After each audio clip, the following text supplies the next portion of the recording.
खबरों में आगे बढ़ते हैं। हरियाणा के मुख्यमंत्री नायब सिंह सैनी ने वित्त वर्ष 2026-27 के बजट को लेकर खास बातचीत की गई है। मुख्यमंत्री ने कहा है कि यह बजट सभी वर्गों को ध्यान में रखकर तैयार किया गया है और विकसित हरियाणा के विजन को मजबूत करेगा। 2047 तक हरियाणा को विकसित राज्य बनाने का लक्ष्य रखा गया है। बजट में महिला, युवा, किसान और उद्योग सभी विशेष उनका ख्याल रखा गया है और मुख्यमंत्री ने दावा किया है कि यह बजट व्यापक सलाह मशविरा के साथ तैयार किया गया है और उसके बाद इससे नॉन स्टॉप हरियाणा को नई गति मिलेगी। इस दौरान उन्होंने क्या कुछ कहा, आइए आपको सुनाते हैं। 26-27 का आम बजट आज हरियाणा विधानसभा में पेश हो गया। हरियाणा के मुख्यमंत्री नायब सैनी, जिनके पास हरियाणा वित्त विभाग का प्रभार भी है, उन्होंने इस बजट को पेश किया गया। इस वक्त मुख्यमंत्री नायब सैनी हमारे साथ हैं। सर, बीजेपी के कार्यकाल का लगातार 12वां बजट और आपके कार्यकाल का दूसरा बजट पेश किया गया है। करीबन 3 करोड़ की पॉपुलेशन है। केंद्र की मोदी सरकार की तर्ज पे विकसित हरियाणा 2047 का भी टारगेट रखा गया है। तो बजट में क्या कुछ खास रहेगा कि हम 2047 तक 1 ट्रिलियन की इकोनॉमी बन जाएंगे?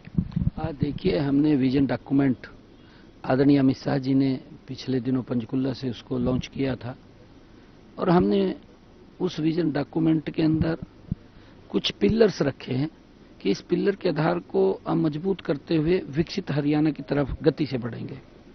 ये बजट भी उस विकसित हरियाणा में जो आदरणीय प्रधानमंत्री जी ने कहा कि विकसित भारत में उन्होंने 4 पिलर्स दिए।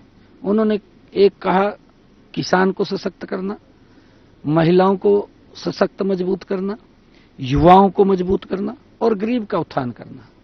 आदरणीय प्रधानमंत्री जी ने कहा कि इन 4 पिलरों को अगर हम सशक्त और मजबूत करेंगे तो ये भारत विकसित राष्ट्र बनेगा और उसी दिशा में ये बजट हमने आज प्रस्तुत किया है। मुझे खुशी है कि हमने अलग अलग स्टेक होल्डर से जाकर के बात किया, उनसे सुझाव लिए, महत्वपूर्ण सुझाव दिए। AI चैट बॉट के माध्यम से भी हमने लोगों को आमंत्रित किया, उन्होंने उसके माध्यम से सुझाव दिए, ईमेल के माध्यम से सुझाव दिए। उन सब सुझावों को हमने इसमें शामिल किया और मुझे खुशी है आज ऐतिहासिक बजट 2,23,000 करोड़ रुपए का प्रस्तुत हुआ, जो नॉन स्टॉप तीव्र गति से वो धरातल पर उतारने का काम हमारी सरकार करेगी। और पिछले बजट का भी मैंने ब्यौरा दिया है। जब मैंने पिछला बजट प्रस्तुत किया था 2,05,000 करोड़ रुपए का, उसका 98% कैपिटल एक्सपेंडिचर पर खर्च करने का काम हमारी सरकार ने किया है। सर, अगर विपक्ष की बात करें तो विपक्ष ने जो अपने बयान जारी किए उसके अनुसार कहना है कि हरियाणा को कर्जवान कर दिया है। नेता विपक्ष भूपेंद्र सिंह हुड्डा का कहना है कि 5.5 लाख करोड़ का कर्ज कहीं ना कहीं हो जाएगा। वहीं अगर सरकार के डॉक्यूमेंट भी देखें तो उसमें भी चालू वित्त वर्ष आगामी वित्त वर्ष के आखिरी तक 3,91,000 करोड़ का कर्ज कहीं ना कहीं एस्टिमेट किया गया है। क्या कहेंगे? देखिए, विपक्ष घोर निराशा और हताशा में है। विपक्ष के पास मुद्दा नहीं है। मैंने हाउस के अंदर बताया है कि उनके समय में जो विंडो होती है लोन लेने की, उससे हम क्रॉस नहीं कर सकते। उसके नजदीक कांग्रेस के समय में कर्ज ले लिया था, उसके नजदीक पहुंच गए थे। हमने हर वर्ष उसको कम किया है, लगातार कम करें। अब भी मैंने लक्ष्य रखा है कि हम अगला जब मैं बजट पेश करूंगा तो 2.66 तक का लक्ष्य हमने रखा है। हम लगातार उसको कम कर रहे हैं और विकास कितनी गति से हो रहा है लोग देख रहे हैं। सारी सुविधाएं, योजनाएं आज आगे गति से बढ़ रही हैं।